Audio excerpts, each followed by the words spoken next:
أعوذ بالله من الشيطان اللعين الرجيم بسم الله الرحمن الرحيم أعظم الله أجورنا وأجوركم.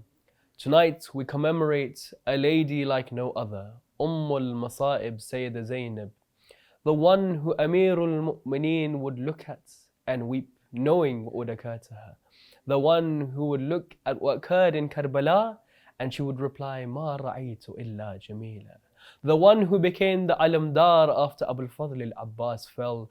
The one who, when Sayyidah Ruqayya had no one to run to, she would run into the arms of Sayyidah Zainab. In today's analysis of Sayyidah Zainab, we look into the importance of such a lady and we analyze what her role was in Karbala. I am honored to be joined alongside Sayyid Redha al-Mousawi. Assalamu alaikum, Sayyidina. Wa alaikum assalam wa rahmatullahi wa barakatuh. Thank you for having me. It's an honor. First and foremost, my condolences to you and Sahib al-Asri al-Zaman on such a difficult day for us as Shia. A woman who not just embodies what it means to be committed to the Imam, but also is the legacy of Karbala, is the reason that we today are able to freely and openly commemorate the nights of Imam al-Hussein. Just to start off with, could you break down for us Sayyidah Zainab's importance as a woman and as a lady within Karbala? Bismillah ar-Rahman ar-Rahim. Al-qawlu minni fi jami' al-ashya' qawli ali Muhammad fima asarru wa ma a'lanu wa fima balaghani anhum wa fima lam yablughni. We first and foremost send our commemorations to Adi Imam Sahib al-Asri wal-Zaman for this occasion, the martyrdom of his auntie, Sayyidah Zainab salamullahi alayha. Sayyidah Zainab is a great lady and a lady that holds a high merit and high status in our eyes and the eyes of Ahlul Bayt alayhimus salam. And when we look at her, we look at some of the titles that the Ahlul Bayt have alluded to her and have attributed to her, such as, for example, as-Siddiqa, which is also the same title that her mother possesses, which is someone that is, you have a Sadiq, a Sadiqa, and then you have the Siddiqa, someone that is so immersed in the truth, not just truthful, but so immersed in the truth, they become a compass for the truth, taking after her father as well, Amir al-Mu'mineen, alayhi afdalus salati wassalam. Then you have the other title, which is Aqila, which is meaning the leader of the tribe, the lioness of the pack, you can say. And you see that with Karbala, you see that with her role that she played. And it also comes from the word aql, meaning intellect, also showcasing her knowledge. And she was raised in the household of prophethood, of imamat, her grandfather, her father, her mother, her brothers. So you see this aspect with that name of knowledge, salamullahi alayha.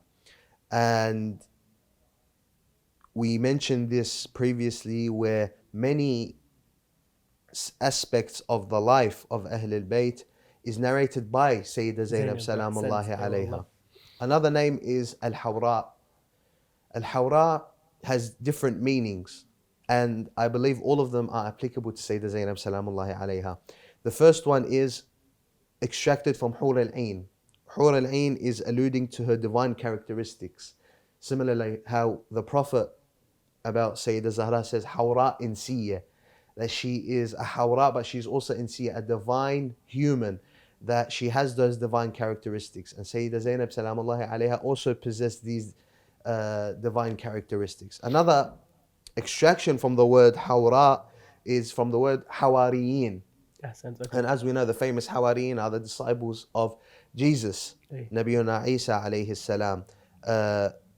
And Hawariyin in the Arabic language means the pure and the loyal companions of the prophets and imams throughout history.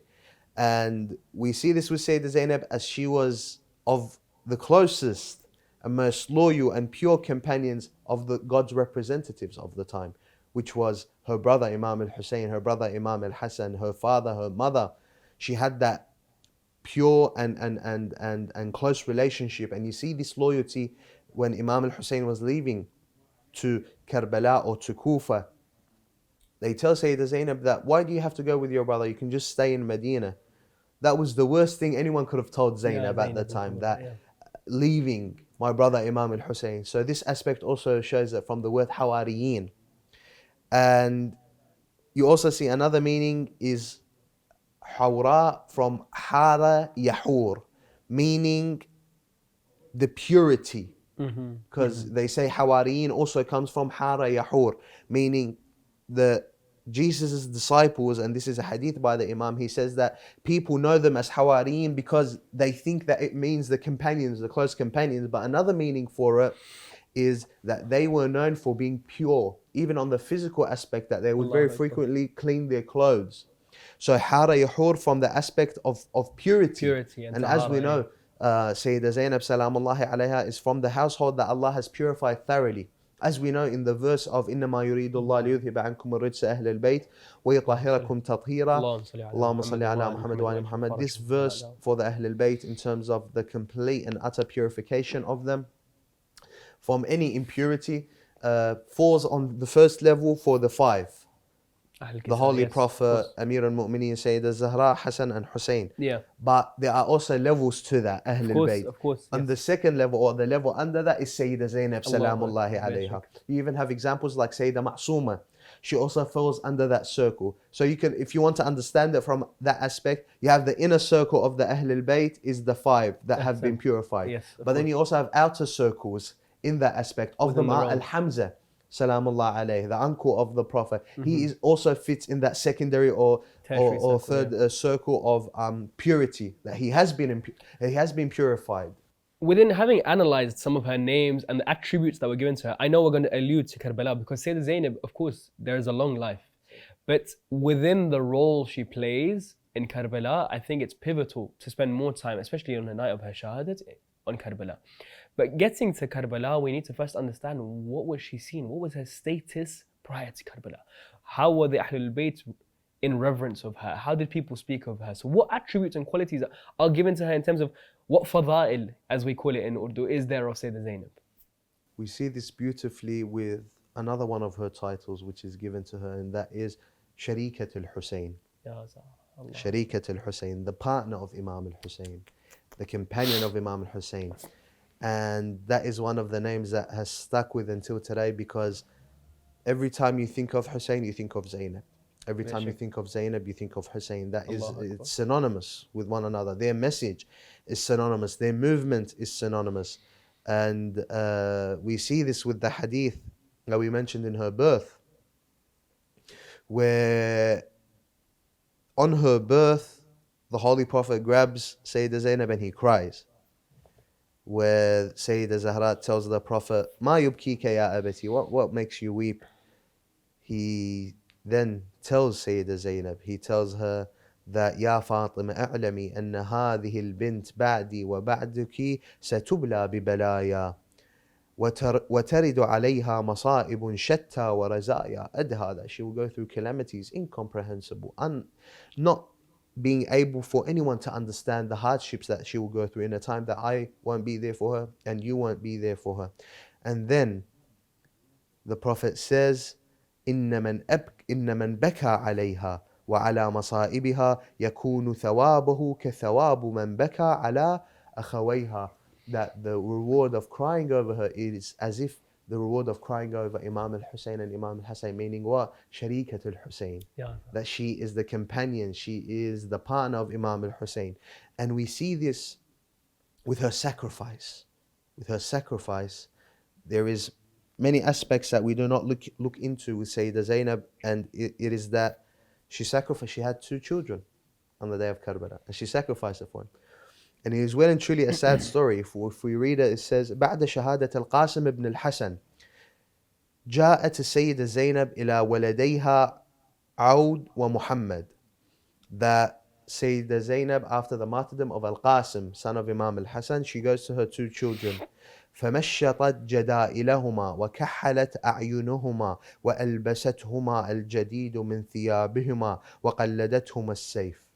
That she brushed their hair, she beautified them, she made them wear the best of their clothes. Showing what? Showing that Sayyidah Zainab is happy that she is going to give her children to Shahada for the sake of Aba Abdullah. And then the hadith says that ثم تقدمت بهما إلى الحسين. Then she brought both her children, both her sons, to Imam al-Hussein. وطلبت لهما الإذن للقتال. And she asked Imam Hussein that these are my two children. I have given them their swords, their clothes. I have prepared them for Shahad. And she asks permission from her brother, of course. فلم يأذن الحسين وقال لها لعل أبوهما لا يحب ذلك. Imam al-Hussein did not give permission. And he said, perhaps their father would not like this. Abdullah, son of Ja'far al-Tayyar. Sayyidah Zainab responds to Imam Hussein. She says, أن أباهما أمرني بذلك. Abdullah ibn Ja'far al-Tayyar ordered me of this. Allah. And that's why sometimes we do not mention Abdullah ibn Ja'far al-Tayyar much, but he has an importance. That he ordered Sayyidah Zainab that my sons must be representing exactly. And that's where she says, أمرني بذلك وقال إذا حدث للحسين حدث فقدمي هذين فداء للحسين. Abdullah ibn Ja'far tells Sayyidah Zainab that if anything was to happen to Imam al-Hussein, you are to present our children as a sacrifice to Imam al-Hussein alayhi salam. And then he says, وَلِيَتَقَدَّمَا إِلَى الْمَنِيَّةِ قَبْلَ أَوْلَادِ الْحُسَيْنِ. And let them go forward to death before the children of Imam al-Hussein. ثُمَّ أَلَحَّتِ الْحَوْرَاءَ عَلَى الْحُسَيْنِ. Then she insisted upon Imam al-Hussein to allow her children to fight. بطلب الإذن وأقسمت عليه بأبيه وأمه وجده. She told him, by the love of my grandfather, by the love of my father, by the love of my mother Zahra, you are to let my children fight for your sake. And then أن يأذن لهما فأذن الإمام الحسين لهما بالقتال. After that, Imam al-Hussein allowed them to go battle. فبرزا وهما الغلامان الصغيران أن يقتلان الأقراط والأقراط تتذبذب في أذنيهما فما نظر إليهما عمر بن سعد عرفهما. Then they went to battle and Umar ibn Sa'd knew them. He knew them from the way they looked. فقال عجبا للرحم حتى أنها تفديه في ولديها.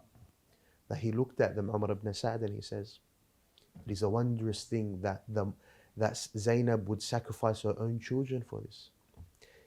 فلما تقدم, and then it says that فحمل على القوم وأبديا من الشجاعة ما أعجب العسكرين وما استطاع الأعداء عليهما إلا بالسهام. That they showed bravery, even though they were of young age, that the army was surprised, they were shocked. But they shouldn't be shocked because this is the Banu Hashim, their trainer is Abu al-Fadl al-Abbas at the end of the day. So they couldn't beat them until they used arrows. إلا بالسهام فرمى هانئ ابن ثبيت محمدا بسهم فأردأه صريعا. Then they say Hana ibn Thabit shoots an arrow towards her son Muhammad and he dies, he falls on the ground. فناداه أخوه عون. His brother Aun, when he saw his brother fall down, he says, لا تعجل يا أخي فإني سألحق بك. Do not rush to death, I am going to follow you. Look at this level of sacrifice.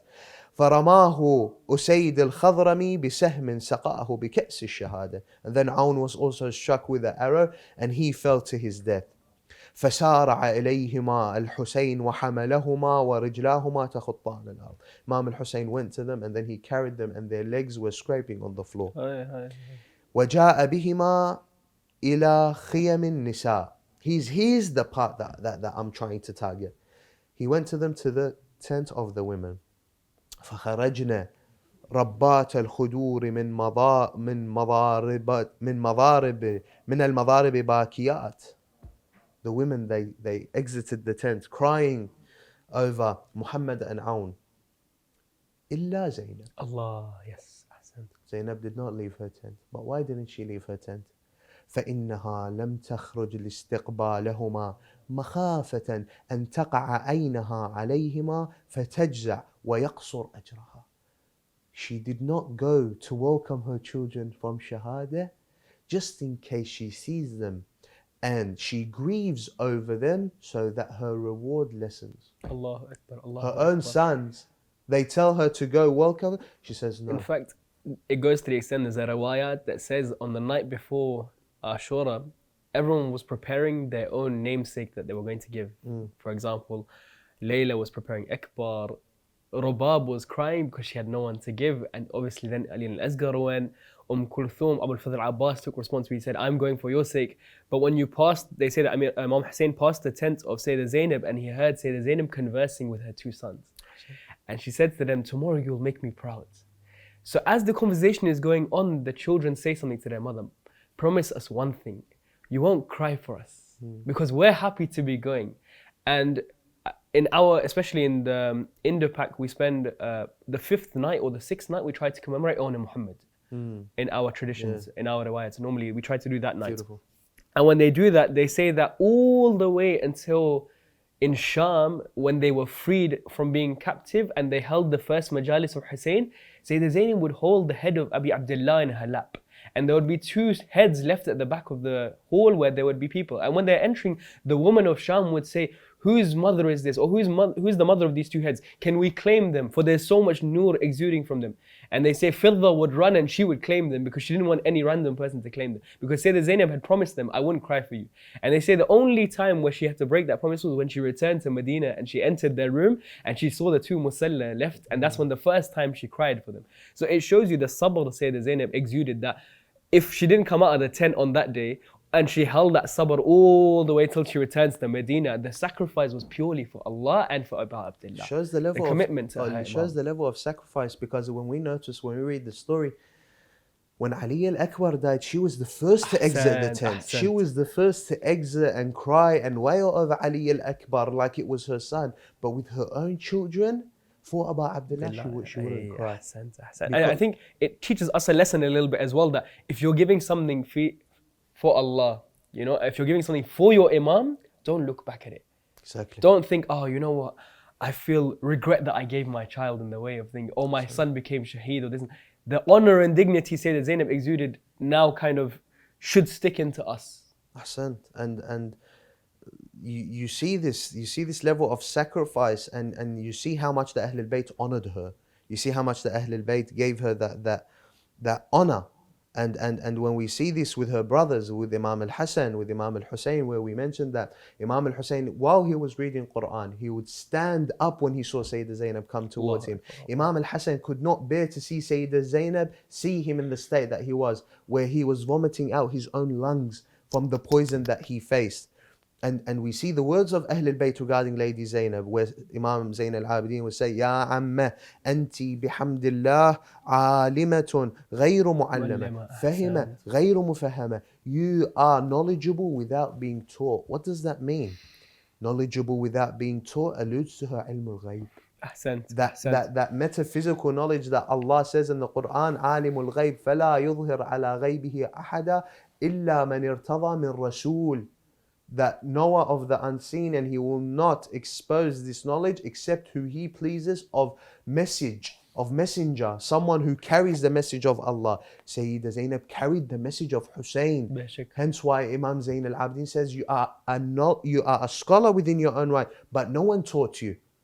You are from Allah, your knowledge, and you have this intellect without someone instilling it within you. So it shows us this level of importance. And he would say, Salamullah alayhi Imam al-Sajjad, Inna ammati Zainab kanat tuaddi salawatuha min qiyam al-fara'id wal-nawafil inda sayr al-qawm bina min al-Kufa ila al-Sham.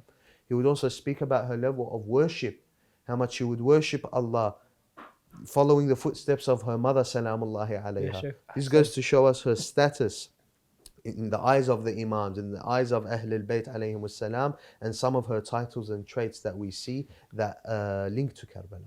Now, as you mentioned earlier, Hussein, Zainab, synonymous. Karbala, Zainab, synonymous. In fact, even Kufa, Sham, Zainab, synonymous, to this extent, to the degree that whenever you think of sacrifice or sabr, you think of Sayyidah Zainab. But I think we must spend a moment or two to just exemplify and really highlight to the people today at home that what was the importance of her role in Karbala. How important was it for there to be an alamdar after the alamdar fell? How important was it for her to stand alongside her imam? And I think small things, for example, the riwayat that mentioned that on the night of Sham al-Ghariba when the tents were burning, she didn't just leave the tents. For the sake of teaching us a lesson, she asks Imam Sajjad, is it our duty to stay in this tent for the sake of hijab, or do we leave for the sake of our lives? She knew that obviously her life is more important, but she wanted to show the importance of asking your Imam. So where does this role of hers play in Karbala, and how important and pivotal is it in the structure of history today? Ahsantum, when we look into her roles, there is so much more that we have not understood from Karbala, where Imam al-Baqir says, you have not gotten the full picture of Karbala. If you would have died.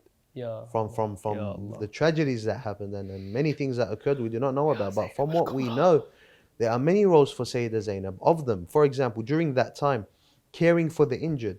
Yes. During the battle, she would care for the injured. The martyrs, she would welcome them, like Ali al-Akbar and so on and so forth. She would be the first one to welcome the martyrs. She would be strengthening the hearts of the women, such as Ramla and Ar-Rabab. She was there as a moral support for them. And then caring for the children and the women as well, protecting them. After Imam al-Hussein's death, she would stand guard at night for the orphans, making sure that they are protected, that no one enters or infiltrates.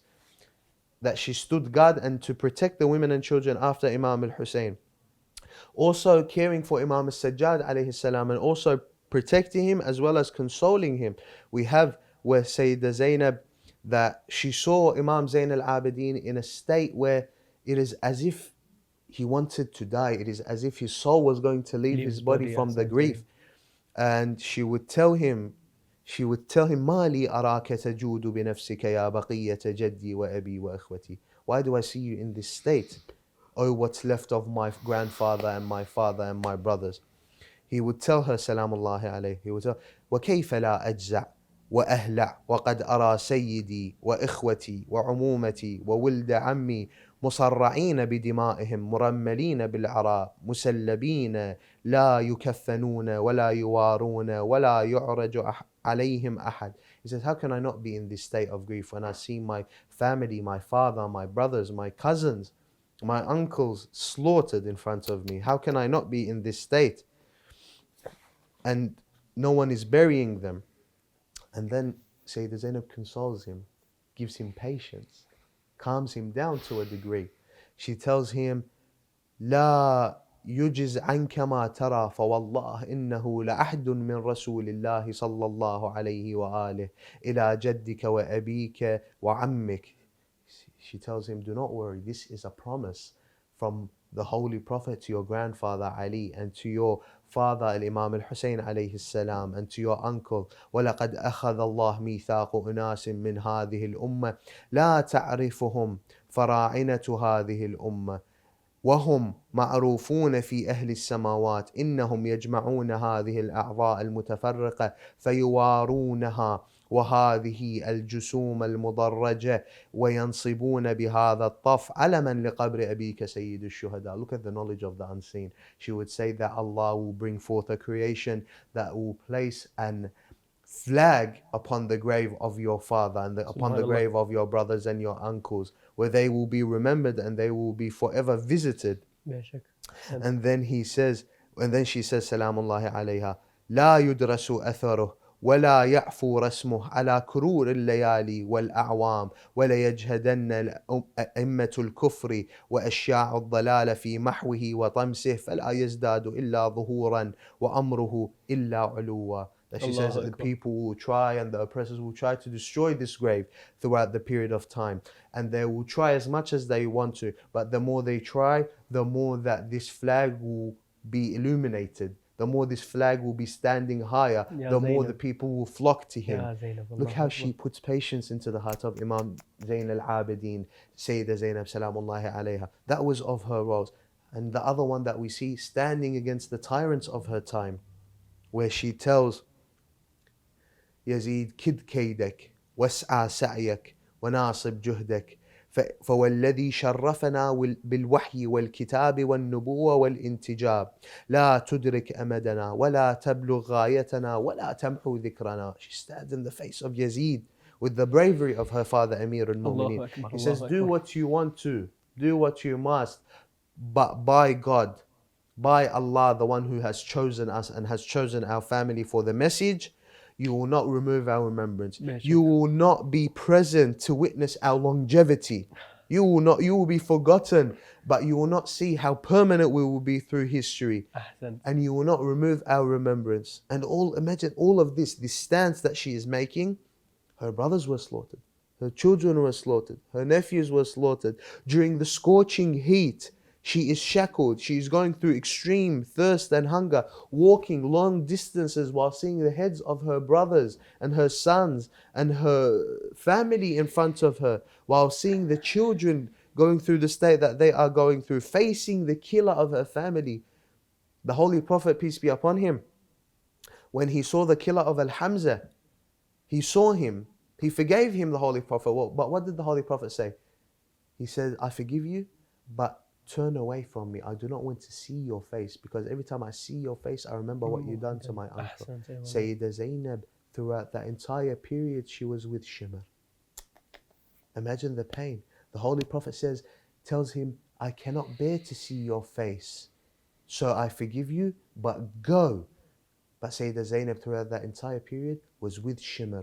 And Shimr would hit her and would curse her father and her mother. So imagine what she was going through, showing us her role and the patience with the role that she was carrying out. Salamullahi alayha. Within this, you've started to touch upon it already. I think, what legacy does she leave behind? We have a few moments left, but I just really want you to, sort of burn into the minds of the viewers that today, the fact that we are able to practice the love of Imam Hussein as freely as we do, the practice azadari, to be able to do tatbir, zinjil, anything with freedom, it's because of the legacy she's left behind. Being able to commemorate Abi Abdullah in the way that we do, in the streets, being able to tell the world this message, it was because of the media that she presented. It was because of the quality of work that she did and the khidmah she did. So if you could just sort of highlight her legacy a little bit. Of course, we look at this in 3 different steps. The first one is that she narrated many historical events. Yeah. Now, this is even before Ashura. Of them was she narrated what happened in Ashura. She was one of the people who obviously narrated the events that happened. But other than that, the story of the verse that was brought down, وَيُطْعِمُونَ الطَّعَامَ عَلَى حُبِّهِ مِسْكِينًا وَيَتِيمًا وَأَسِيرًا. She was the narrator of that. And the historians nowadays, they take from her narration, Sayyidah Zainab Salamullahi alayha. Another one is that she narrates the story of the burial of Amir al-Mu'mineen. She is the one that narrates that. She also narrates the worship of her mother, Sayyidah Zahra Salamullahi alayha. And as we know, she also narrates the khutbah al-Fadakiyya, where Ibn Abbas says, Rawat aqilatuna. Ibn Abbas, who the other sects consider Habrul Ummah, a major scholar, he takes Sayyidah Zainab to be that authentic, despite the fact she was 5 years of age, or maybe younger, older, difference of narrations. But at that very, very young age, Ibn Abbas takes from her authentically. A 3-year-old or a 5-year-old, and he says, Rawat aqilatuna. And he does not have any questioning regarding her narration. So it goes to show us there are many aspects that we commemorate, we remember, such as Khutbah al-Fadakiyya, which is a pivotal part, even the lives of Ahlul Bayt, where they would teach their children al-Khutbah al-Fadakiyya, where they would teach their children the worship of their mother, Sayyidah Zahra Salamullahi alayha. The story of وَيُطْعِمُونَ الطَّعَامَ that we honor, well and truly we honor, we are proud of. This is all through Sayyidah Zainab Salamullahi alayha. And also one of her titles, Al-Alima, that we do not allude to as much. Another point is her stance against tyranny. This is well and truly a legacy that she left behind, and something that we learn through Sayyidah Zainab Salamullahi alayha, where she says, وَلَئِنْ جَرَتْ عَلَيَّ الدَّوَاهِ مُخَاطِبَتُكَ إِنِّي لَأَسْتَصْغِرُ قَدَرَكَ. Look how she speaks to those cursed ones. She says, no matter how much you want to have your servants, you think you can parade us around in Sham, and you think that I will respect you now, or I will fear you. She says, no matter whatever you want to do, I still see you as nothing. I give you no value. And then she says, وَأَسْتَعْظِمُ تَقْرِيعَكَ وَأَسْتَكْثِرُ تَوْبِيخَكَ لَكِنَّ الْعُيُونَ عَبْرَى وَالصُّدُورُ حَرَّى. You are nothing. But the events have planned out in such a way where I am in your courtyard. but to me you are nothing. Imagine speaking with such bravery to the point that she's saying you are nothing to me. And she is in the state that she is in. Anyone else would have been humiliated. They would keep them waiting for hours in front of the castle of Yazid while everyone was preparing the celebrations. And they kept them waiting for hours on end in the scorching heat, just to humiliate them. But Sayyidah Zainab would still have that stance, and also exposing the tyrants and those that oppress the Imam. We have in that one where Ibn Ziyad turns to Imam Zain al-Abidin, he says, Man hada? Who's this man? They tell him Ali ibn al-Hussein. Then he says, Alaysa qad qatala Allah Ali ibn al-Hussein? Didn't Allah kill Ali ibn al-Hussein? He was alluding to Ali ibn al-Hussein al-Akbar. And then Ali ibn al-Hussein, he says, قَدْ كَانَ لِي أَخْ يُسَمَّى عَلِيِّ ibn al-Hussein قَتَلَهُ النَّاسِ. It's not Allah that killed him.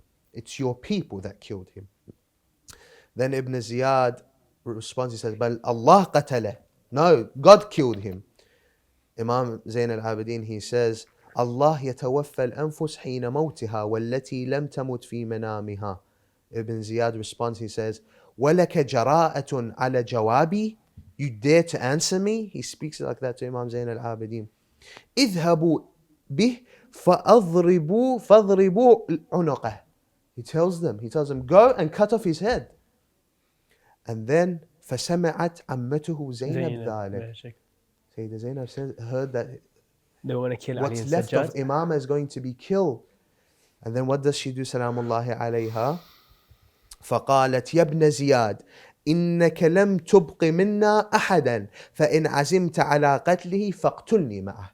She threw herself upon Imam al-Sajjad and she says, Ya ibn Ziyad, you have left none of us alive. And if you want to kill him, you have to kill me. Look at the sacrifice. She was willing to sacrifice herself. Not for her nephew, for her Imam. For her Imam. Because after Imam al-Hussein, that was her Imam. To show us this legacy of the loyalty to the Imam of our time that we can very much learn from Sayyidah Zainab. Ahsant. Thank you, Sayyid Redha. I think it's been a beautiful episode analyzing the life of Sayyidah Zainab and the importance of not just dedication to your family, but dedication to the Imam of your time. And truly embodying what it means to give in the way of your Imam. And we pray that inshallah we have the opportunity to commemorate such a night in the Haram of Sayyidah Zainab in Sham one day, alongside alongside Sahib al-Asri wa Zaman, inshallah. We have the opportunity to not just commemorate, but also to take revenge for what happened to Sayyidah Zainab alongside Sahib al-Asri wa Zaman. And wa akhir ad-da'wana an alhamdulillahi rabbil alameen. Wassalamu alaykum wa rahmatullahi wa barakatuh.